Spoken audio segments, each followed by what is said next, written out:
오늘 우리에게 주시는 하나님의 말씀은 누가복음 13장 6절로 9절까지 말씀입니다.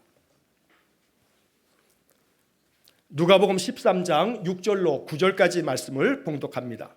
이에 비유로 말씀하시되 한 사람이 포도원에 무화과 나무를 심은 것이 있더니 와서 그 열매를 구하였으나 얻지 못한지라. 포도원 지기에게 이르되 내가 3년을 와서 이 무화과 나무에서 열매를 구하되 얻지 못하니 찍어버리라. 어찌 땅만 버리게 하겠느냐. 대답하여 이르되 주인이여 금년에도 그대로 두소서. 내가 두루 파고 거름을 줄이니 이후에 만일 열매가 열면 좋거니와 그렇지 않으면 찍어버리소서 하였다 하시니라. 아멘. 자, 우리 앞에 뒤에 옆에 분들 한번 인사 한번 나누겠습니다. 손 한번 잡아주시고 축복합니다 하고 인사하겠습니다. 축복합니다. 자, 뒤에 있는 분에게도 축복합니다. 감사합니다. 자, 2025년의 마지막 주일이죠. 마지막 주일, 송구영신 예배 한 번 있습니다만 주일로는 마지막 주일입니다. 여기까지 살아오시느라고 애쓰셨습니다. 축하드립니다. 축하를 받으시고 여러분 격려를 받으셔야 합니다. 누가 제일 수고했어요? 내가 제일 수고했다 하세요. 내가 제일 수고했다. 따라해보세요. 내가 제일 수고했다. 그죠? 내가 제일 수고했어요. 뭘 수고했어요? 사느라고 수고했죠. 아이고, 사느라고 고생 많았어요. 또 돈 버느라고 고생 많았고요. 스트레스 받으면서 직장생활 하시느라고 사업장에서 사업하시느라고 애쓰셨어요. 아픈 분 이끌고 병원 다니시느라고 애 많이 쓰셨어요. 수고 많으셨어요. 자, 손으로 내 가슴을 이렇게 한번 토닥토닥 하시면서 아무개야 수고 많았다, 진정아 수고 많았다. 그럼 또 여러분들 또 따라서 또 진정아 하지 말고 여러분들의 이름 부르시면서 아무개야 수고 많았다. 시작. 아무개야 수고 많았다. 여러분들이 수고 제일 많으셨어요. 한 해의 수고를 하나님께서 기억해 주시고 은혜 주시기를 간절히 축원합니다.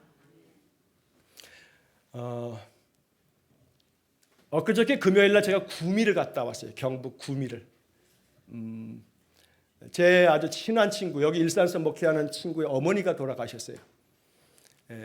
연세가 이제 90이 넘기셨는데 그 전날까지 식사를 잘 하시고 그 별세하신 그날 아침에 주무시다가 세상을 떠나셨어요.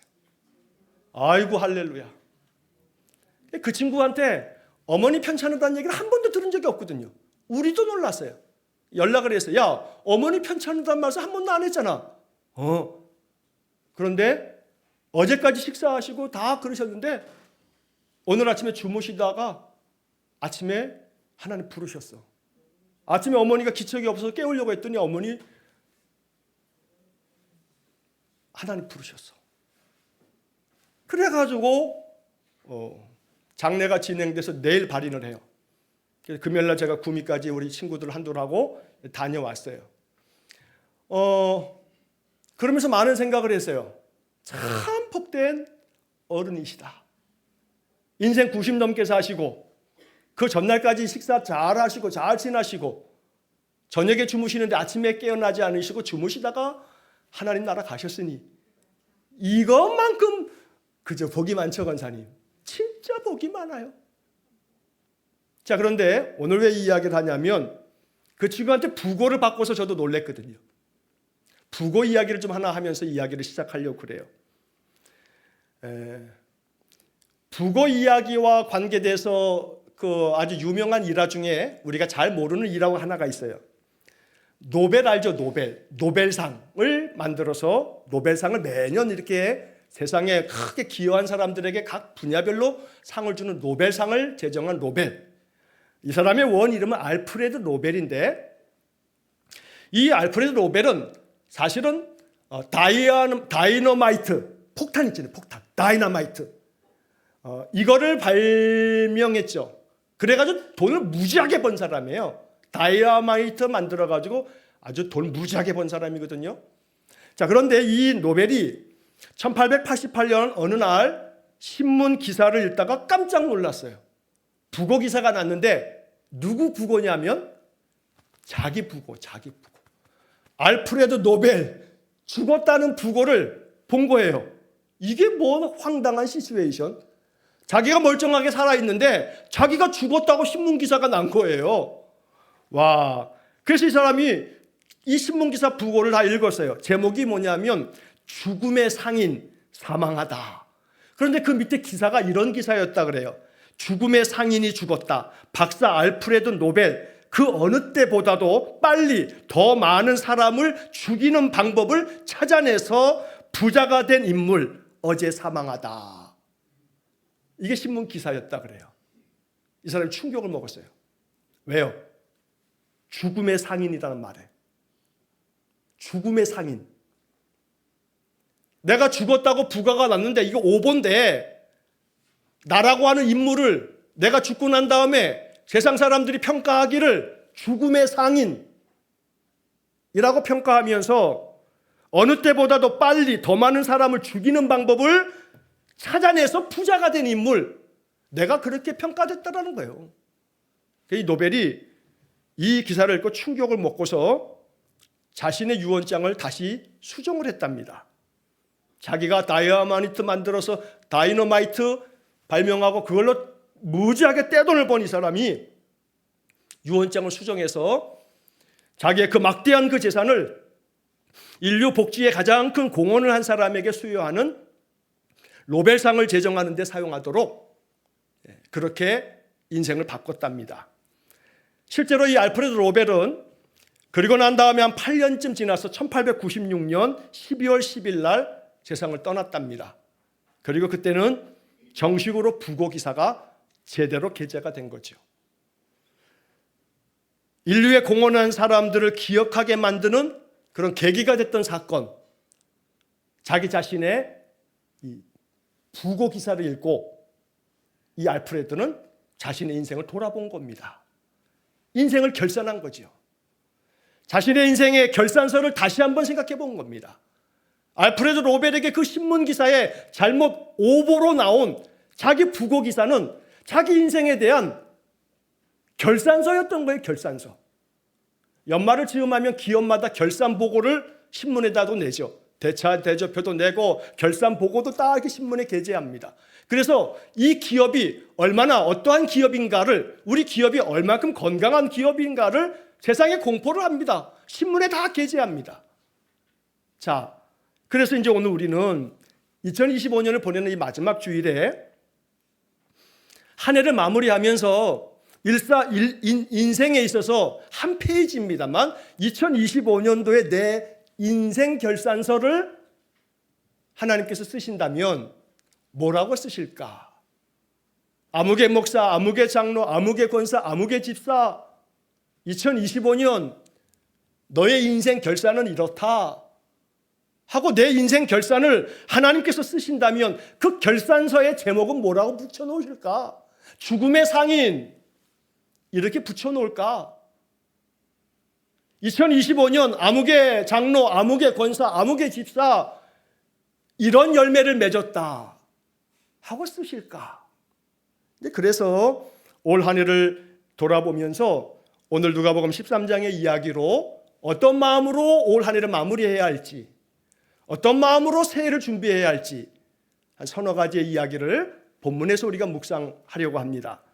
자, 먼저 본문을 한번 보시면 6절 말씀을 한번 보겠습니다. 6절을 한번 다시 보시면 이에 비유로 말씀하시되 한 사람이 포도원에 무화과 나무를 심은 것이 있더니 와서 그 열매를 구하였으나 얻지 못한지라. 자, 우리는 이 이야기를 너무나 잘 압니다. 이 포도원 주인이 농사를 하면서 포도원 지기에게 그 땅을 내주면서 무화과 나무를 심게 했습니다. 그래서 이 무화과 나무에 이제 열매를 얻고자 함이죠. 이스라엘 땅의 무화과는요 무지무지하게 맛있어요.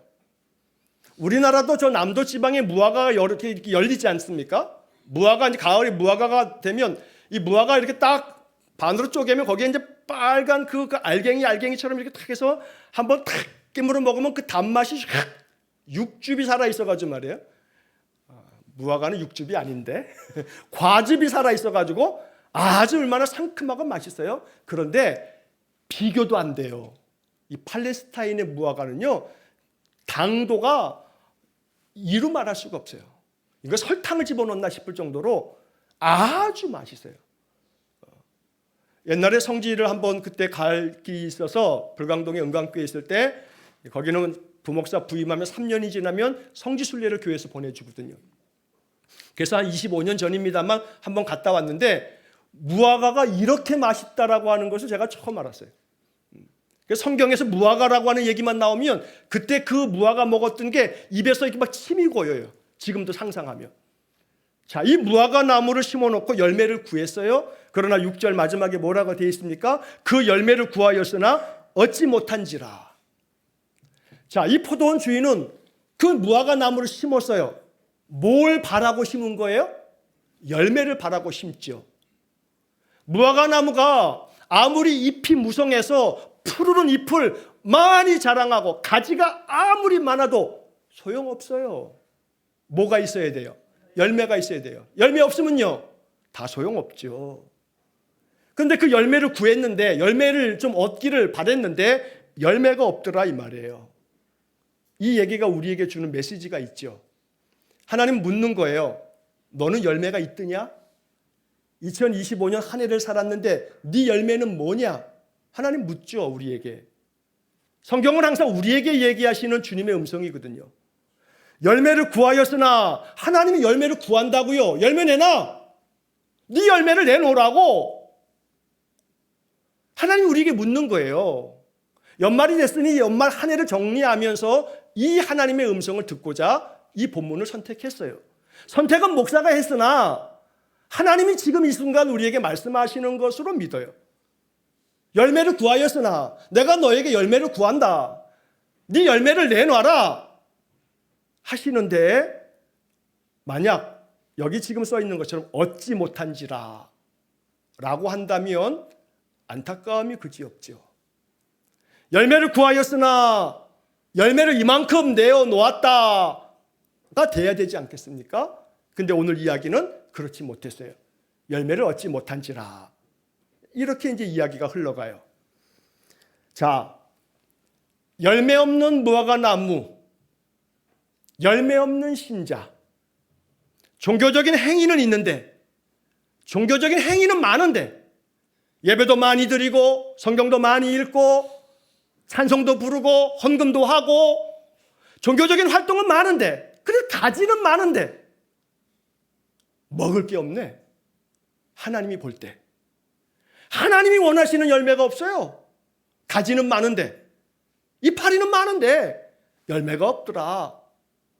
그래서 하나님이 그 열매를 구하였으나 얻지 못한지라. 혹 이것이 내 얘기는 아닐까 하고 돌아보는 거죠. 마지막 주일이니까 돌아보는 말씀을 나누는 겁니다. 그래서 우리에게 뭐가 필요하냐면 냉철한 자각이 필요해요. 내가 열매가 없구나. 있으면 있는 대로 하나님 내가 이런 열매가 있습니다 하면 그것대로 내놓는데 열매가 얼만큼 있는가 한번 돌아보는 거죠. 만약 여기 6절 말씀처럼 얻지 못한지라, 이게 내 영적 삶이라면 냉철한 자각을 가지고 열매 없음에 대해서 직시해야 되는 거예요. 직시해야 돼요. 내가 열매가 없구나. 가지는 많았는데, 이파리는 무성했는데 하나님이 기쁘게 받으실 만한 열매는 없구나 라고 한다면 돌아봐야죠. 하나님은 우리의 종교적인 형식이 아니라 삶의 변화, 삶의 열매를 찾으시는 거예요. 삶이 바뀌어야 돼요. 예수 믿은 세월이 오랜데 예수 믿기 전이나 예수 믿는 지금까지의 모든 매년마다 별 차이가 없어. 별로 다르게 느껴질 게 없어. 내 스스로가 나를 가장 잘 알잖아요. 작년보다 올해가 더 나았습니까? 영적인 삶이 말해요. 작년보다 올해가 더 하나님께서 받으실 열매가 있었습니까? 만약에 열매를 얻지 못한다라고 하는 이 얘기가 내 얘기라면 회개해야 합니다. 제가 수요일마다 웨스트민스터 신앙 고백서를 쭉 강해하면서 최근에 지금 한 4주 동안에 생명에 이르는 회개에 관하여 라는 말씀을 쭉 지금 이제 4주째, 이제 이번 수요일은 하루 한 주 쉬고 다음 주로 또 넘어갈 텐데, 회개에 대한 주제를 쭉 다루면서 제가 수요일마다 그런 얘기를 했어요. 앞으로 목사의 설교 중에 회개하라는 설교를 많이 할 거라고. 이게 복음이기 때문에. 웨스트민스터 신앙고백서에 생명에 이르는 회개라고 얘기했기 때문에. 열매를 구하였으나 얻지 못한지라. 이게 내 얘기처럼 느껴진다면 열매 없음에 대해서 냉철한 자각을 가지고 회개해야 된다 이거죠. 자, 그래서 오늘 우리들은 여러분, 나무가 열매를 맺지 못하면 그 나무의 실수입니까? 아이고, 실수로 열매를 못 맺었네 올해는. 이럴 수 없죠. 나무의 목적을 상실한 겁니다. 신자가 열매 없는 신앙을 살아간다면 신앙인의 실수가 아니에요. 이거는 하나님의 목적대로 살지 못한 죄입니다. 열매가 있어야 됩니다. 삶이 변화해야 됩니다. 영적인 삶으로 평가하자면 작년보다 올해의 삶이 나아야 합니다. 올해 하나님 앞에 내놓을 아름다운 영적 열매가 있어야 된다는 거죠. 이 이야기를 오늘 성경은 바로 이 본문의 6절의 말씀에서 열매를 구하였으나 얻지 못한지라, 이 이야기를 통해서 우리 마음을 두드리고 있다는 겁니다. 백화점에 가게 되면 항상 신상을 입고 딱 앞에 서 있는 사람이 하나 서 있습니다. 이 사람 돈도 많은지 항상 일주일도 안 돼서 소위 말해 신상품을 항상 걸치고 있어요. 언제나 신상은 제일 비싼 건데 그렇게 걸치고 서 있는 멋진 사람이 백화점 매장마다 앞에 서 있어요. 누구예요? 마네킹. 이 마네킹이 아무리 화려한 신상품을 거치고 있다 할지라도 그 마네킹에는 생명이 없습니다. 어찌 보면 나의 신앙이 매년마다 신상품을 걸치고 있는, 신상품으로 화려하게 신앙생활을 하는 것 같지만 생명 없는 마네킹은 아닌지 돌아보는 것이 연말에 우리가 해야 할 일이라고 하는 거죠. 그렇기 때문에 오늘 우리는 삶의 변화를 통해서 하나님 기쁘게 받으실 만한 열매를 돌아봐야 됩니다. 열매를 구하였으나 얻지 못한지라. 이게 우리의 이야기가 아닌가 주님이 묻고 계신다는 겁니다. 마태복음 3장 8절에 그러므로 회개에 합당한 열매를 맺고 열매를 맺으라 합니다. 요한복음 15장 2절 무릇 내게 붙어있어 열매를 맺지 아니하는 가지는 아버지께서 그것을 제거해 버리시고, 주님께 붙어있는 가지마다 열매를 맺어야 되는데 열매를 맺지 아니하는 가지는 아버지께서 그것을 제거해 버리시고, 요한복음 15장 2절에 기록된 말씀입니다. 갈라디아서 5장 22절 23절에 우리가 잘 아는 오직 성령의 열매는 사랑과 희락과 화평과 오래 참음과 자비와 양성과 충성과 온유와 절제니, 이 성령의 9가지 열매가 우리가 늘 익숙한 성경에서 말하는 열매일 텐데 그 외에도 성경이 말하는 열매는 많지만 말이에요. 사랑하셨나요? 첫 번째 열매가 사랑의 열매인데 사랑의 열매를 맺으셨나요? 마음속에 아직도 용서하지 못하는 그 누군가가 있지는 않으신가요? 용서는 고사하고 마음속에 아직도 미움과 더 나아가 증오까지 하는 사람은 없으신가요? 마음에 희락과 화평이 있으신가요? 하나님 의지하면서 하나님 주시는 기쁨이 어떤 조건 때문에 기쁜 게 아니라 하나님의 은혜 때문에 주신 말씀 때문에 내 마음에 희락과 화평이 가득한가 묻는 겁니다. 이 열매가 있는지. 늘 오래 참으시고 계시나요? 참지 못해서 막 마음속에서 부글부글 화병이 되시지는 않았나요? 오래 참음의 이 인내 열매가 우리에게 있는지 묻고 계시는 겁니다. 자비와 양선과 충성과 온유와 절제, 오늘은 이 열매 설교가 아니니까 이런 열매들이 있는가 하고 묻는 거죠. 그러므로 올 한 해 우리의 삶에 열매가 그렇게 많지 않다면 아주 냉철한 자각을 가지고 내가 열매가 없습니다, 올 한 해도 열매가 별로 없습니다 하고 나 자신을 결산해야 되는 거예요. 그리고 난 다음에 가져야 할 두 번째 마음, 7절 말씀 보겠습니다. 7절에 보면 포도원 지기에게 이르되 내가 3년을 와서 이 무화과 나무에서 열매를 구하되 얻지 못하니 찍어버리라. 어찌 땅만 버리게 하겠느냐. 어떻게 하라 그래요? 찍어버려라. 어찌 땅만 차지하고 땅을 버리게 만들겠느냐. 이렇게 말씀하세요. 여러분, 이 7절 말씀은요, 주님이 이렇게 말씀하시는 거예요. 위기의식을 가져라. 위기의식을 가져라. 왜냐하면 열매를 맺지 않으면 찍어버릴 거야 하고 말씀하시는 거거든요. 하나님은 은혜를 주시는 분이시기도 하시지만 하나님은 심판하시는 분이시기도 하세요. 하나님 앞에서 우리가 은혜를 얻으며 살아갈 때 그 은혜는 하나님 앞에서 더 풍성한 열매로 인생을 아름답고 복되게 살아야 하죠. 인생의 삶이 아무리 힘들고 어려워도 하나님께서 주시는 은혜를 따라서 열매 맺는 삶을 살아가야 되는 거죠. 그러나 열매를 구하였으나 열매를 얻지 못한다면 여기 지금 7절에 말한 것처럼 이 주인이 3년 동안 내려와서 포도원에서 이 나무, 무화과 나무에서 열매를 바라고 원했어요. 3년을 와서 이 무화과 나무에서 열매를 구하되 얻지 못하니 그러잖아요. 3년의 말미가 있었어요. 3년 동안에 계속해서 열매를 맺지 않는 거예요, 이게. 그러니까 포도원 지기에게 이 주인이 하는 말이 찍어버려라, 찍어버려라. 찍어버리는 날이 찾아온다는 거죠. 그러니 위기의식을 가지라는 얘기예요. 이건 전혀 겁박이 아닙니다. 인생이 그렇거든요. 찍어버리시는 날이 있거든요. 그 찍어버리시는 날을 우리가 흔히 할 때 이걸 죽음이라 말하는 거예요. 인생의 삶에 주께서도 말씀하셨지만 마태복음 3장 10절 이미 도끼가 나무 뿌리에 놓였으니 좋은 열매를 맺지 아니하는 나무마다 찍혀 불에 던져지리라. 도끼가 나무 뿌리에 놓여 있단 말이죠. 왜요? 우리 인생이 그렇거든요. 내일 살 자신 있는 분 계세요? 물론 오늘 살았으니 내일도 살 줄 알죠. 하지만 내일도 살 거라고 장담할 수 있는 분이 있을까요? 없어요. 없어요. 장담할 사람은 없어요. 내일도 살 거라고 장담할 사람이 없어요. 그렇다고 그것 때문에 강박증을 가지라는 얘기는 아니에요. 하지만 영적인 위기의식은 가져야 된다 이 말이에요. 왜? 기회가 주구장창 주어지는 게 아니니까.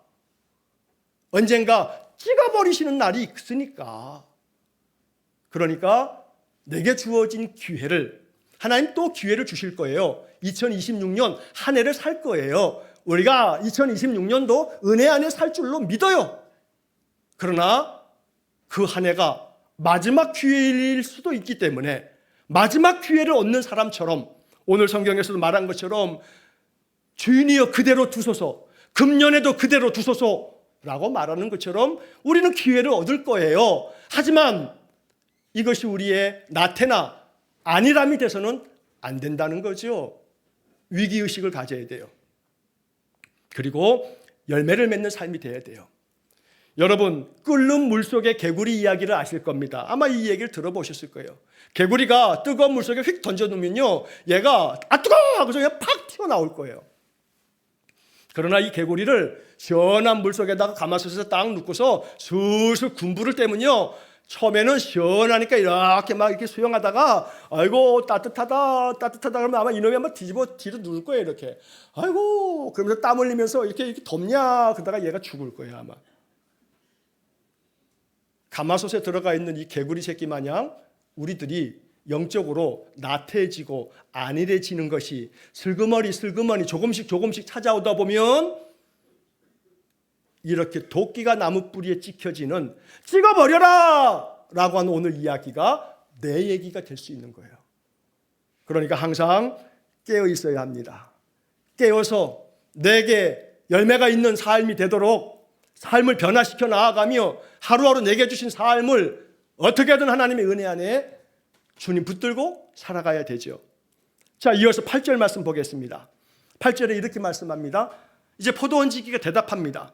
대답하여 이르되 주인이여 금년에도 그대로 두소서. 내가 두릅하고 거름을 줄이니 금년에도 그대로 두소서. 포도원 지기 때문에 이 무화과 나무가 살았어요. 포도원 지기가 그러세요, 주인님. 안 되겠어요. 이 나무는 3년 되도록 열매가 없네요. 그냥 찍어버려가지고 장작으로 떼버리죠, 뭐. 했다면 이 무화과 나무는 그날 장작더미가 돼버렸을 거예요.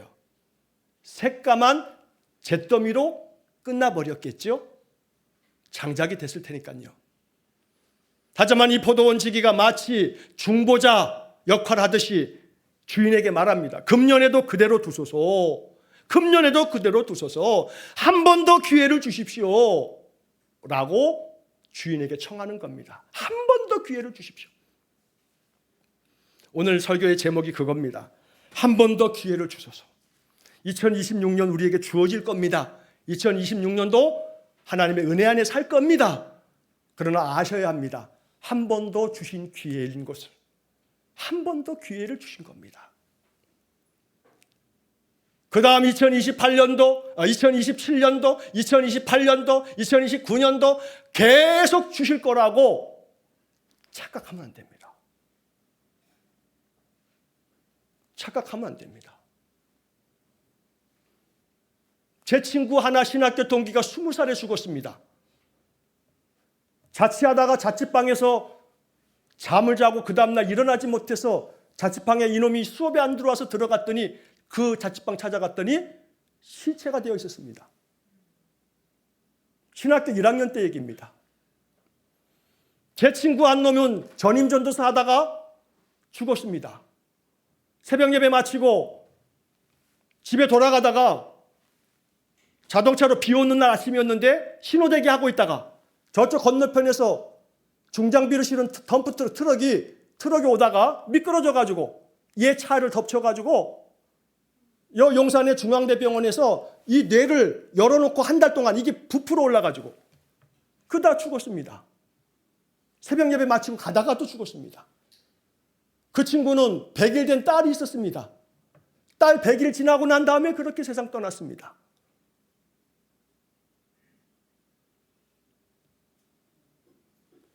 거의 목사 안수 받고 난 다음에 한 20년 동안 노숙자들을 위해서 영등포에서 열심히 사역했던 또 친구 하나, 우리 청년들 중에 기억하는 청년도 있을지 모릅니다. 우리 노숙자 쉼터 우리 쪽반총 다녔을 때 그때 안내했던 그 김건우 목사도 암으로 죽었습니다. 저랑 신학교 입학해서 지금까지 쭉 신학생활 같이 했던 그 친구들이 벌써 3명, 4명이 죽었습니다. 우리 인생의 삶에 한 해 한 해를 맞이하는 것은 하나님 주신 기회입니다. 내가 자격이 있기 때문에 2026년을 사는 게 아닙니다. 하나님이 또 한 번 기회를 주신 겁니다. 오늘 저의 설교를 겉박으로 듣지 마십시오. 설교는 항상 복음이어야 합니다. 그러나 이 이야기를 통해서 위기의식을 갖고 금년에도 그대로 두소서 포도원 지기가 말한 것처럼 예수님께서 2026년도에도 하나님 우리 일산흥광교회 성도들에게 생명의 은혜를 주십시오 라고 주님이 우리를 중보하고 계시니 이 복음을 부여잡고 사는 겁니다. 그러므로 2026년이 희망찬 한 해가 되기를 축복합니다. 2026년은 2025년과는 달리 우리의 삶이 변화되고 주님께서 기뻐하실 열매가 맺혀지는 그런 축복된 삶이 되기를 축복합니다. 금년에도 그대로 두소서 하고 주님이 중보하여 심판하실 하나님을 막으셨으니 2026년도에는 더 은혜가 넘치고 더 희망차고 더 긍정적이며 더 마음에 기쁨이 넘치는 삶을 살아야 합니다. 인생에 아무리 괴로움이 많아도요. 인생에 괴로움이 많으면 많을수록 십자가 예수님 생각하면서 따라오라고 주님께서 그렇게 기회를 주시는 거 아니겠습니까? 그러므로 우리의 삶 속에서 2026년도가 금년에도 그대로 두소서 하고 주님께서 중보하시면서 우리에게 만들어주신 기회니까 우리가 새해에는 하나님의 은혜가 넘치는 열매가 가득한 삶이 될 수 있기를 간절히 축복합니다. 어떤 열매를 맺어가야 할지를 한번 생각하셔야 됩니다. 그렇게 새해를 맞이하셔야 됩니다. 내가 2026년에 어떤 열매를 맺을까? 여러분 더 많이 사랑하시고요. 더 먼저 용서하시고요. 더 먼저 자비를 베푸시고요. 남들보다 더 충성하시고요. 눈치 보시면서 충성을 재지 마시고요. 남들 안 하는데 뭐 하지 마시고요. 앞서서 나가면서 충성하시고요. 그렇게 주님 앞에서 열매 맺어가는 삶이 될 수 있기를 축복합니다. 자, 이제 마지막으로 8절 9절에 8절 마지막과 9절의 이야기를 마지막 보겠습니다. 자, 8절에 이렇게 얘기하죠. 주인이여 금년에도 그대로 두소서 이러면서 내가 두루 파고 거름을 줄이니 이후에 만일 열매가 열면 좋거니와 그렇지 않으면 찍어버리소서 하였다 하시니라. 금년에 그대로 두시고요. 금년에 내가 두루 땅을 파고 거름을 주겠습니다. 그래서 열매를 맺으면 참 기쁘고 좋겠는데 만약에 그렇게 열매를 맺지 않으면 그때 찍어버리십시오 라고 포도원지기가 얘기합니다. 포도원지기가 뭐 하겠다고 그래요? 내가 두루 파고 거름을 주겠다. 이게 포도원지기의 얘기입니다만 내 얘기가 돼야 되는 거예요. 오늘의 결론이에요. 이게 내가 두루 파고 거름을 주겠다. 하나님의 은혜는 값없이 주어지는 것입니다만 변화는 우리의 수고를 요구하고 있어요. 변화하시려면 여러분 수고하셔야 돼요. 그래야 열매를 맺는 겁니다. 열매가 거저 맺혀지는 게 아니에요. 저 땅 속에 뿌리가 열심히 양분을 끌어당기는 수고를 해야 열매가 맺혀지는 거죠. 그러니까 이 뿌리의 수고를 외면하면 안 돼요. 남들이 보든지 안 보든지 관계없이 안 보는 데에서 수고하는 게 그게 열매 맺는 삶의 지름길이죠. 여러분, 나무는 꽃도 피고 열매를 맺습니다. 열매를 맺으면서 자랑스럽게 여깁니다만 그거 다 누구 공로예요? 뿌리의 공로예요. 뿌리의 공로. 뿌리가 눈에 보여요? 안 보여요. 땅속에 처박혀가지고 이름도 없이 빛도 없이 열심히 수고하는 뿌리가 있으니까 열매 맺는 거죠. 뿌리가 있어야 되는 거거든요. 여러분들의 2026년의 삶이 그렇게 뿌리의 수고를 아낌없이 하셔서 많은 열매를 맺어가시기를 간절히 축원합니다. 그러한 두루 파고 거름을 줘야 할 것을 여러분 마음속에 묵상하시면서 2026년도를 다가오는 2026년도를 계획하시기를 축복합니다. 2025년도와 똑같이 살면 그렇게 살면서 2026년도에 다른 열매를 기대할 수는 없어요. 2025년도와 똑같이 살면 2026년도도 똑같이 열매가 없을지 몰라요. 내 삶의 환경과 나의 습관을 갈아엎으셔야 돼요. 땅을 파고 그러잖아요. 땅을 파셔야 돼요. 땅을 파라고 하는 이 비유적인 표현을 마음속에 생각하셔야 돼요. 습관을 갈아엎으세요. 나의 습관을 한번 점검해 보세요. 요즘 사람들이 하는 말로 루틴, 매일매일 나의 일상의 일과를 한번 점검해 보세요. 갈아엎어야 할 것이 없는지 우선순위를 점검해 보세요. 땅을 파고 걸음을 주고 내 삶 속에서 루틴을 점검해 보세요. 나의 모든 삶의 우선순위를 갈아엎어 보세요. 그리고 거기에 걸음을 주시면 풍성한 열매가 맺혀질 줄로 분명히 믿습니다. 호세아 10장 12절에 너희 묵은 땅을 기경하라 지금이 곧 여호와를 찾을 때니 하고 말씀합니다. 우리의 삶에 묵은 땅을 기경하는 그런 영적 은혜가 있기를 간절히 축원합니다. 여러분, 오늘 이 본문의 이야기에 결론이 있어요? 오늘 이야기에 결론이 없어요.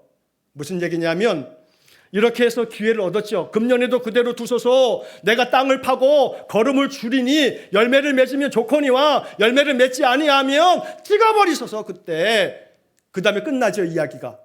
그 다음에 이 무화과 나무가 어떻게 됐을까요? 그 다음에 이야기의 결론은 없죠. 이 나무가 그래서 열매를 많이 맺었다더라 한 마지막 결론이 있어요? 마지막 결론이 없이 열린 결론으로 끝나게 돼요. 예수님은 비유를 그렇게 끝내셨어요. 왜요? 마지막 결론은 저와 여러분들이 쓰셔야 하니까요. 저와 여러분들의 몫이 남겨진 거예요. 땅을 파고 거름을 줄이니 열매를 맺으면 좋거니와 열매를 맺지 못하면 찍어버리소서. 그렇게 비유는 끝났지만 그 다음 이야기는 이제 우리의 몫이에요. 우리의 몫이에요. 우리의 삶에 이제 2026년도에는 우리의 삶의 아름다운 열매 맺어가시기를. 그래서 주님 땅도 팠습니다. 거름도 줬습니다. 그래서 이런 열매를 맺었습니다. 라고 이렇게 주님 앞에 나아가는 새해가 될 수 있기를 주의 이름으로 간절히 축원합니다. 기도하겠습니다. 자비로우신 하나님 감사합니다. 금년에도 그대로 두소서. 내가 파고 땅을 파고 거름을 주겠다 말씀하신 주님 감사합니다. 이제 포도원 지기이신 주님의 이 말씀을 우리가 받겠습니다. 우리 성도들이 이 말씀 앞에서 결단합니다. 내가 땅을 파고 거름을 주겠습니다.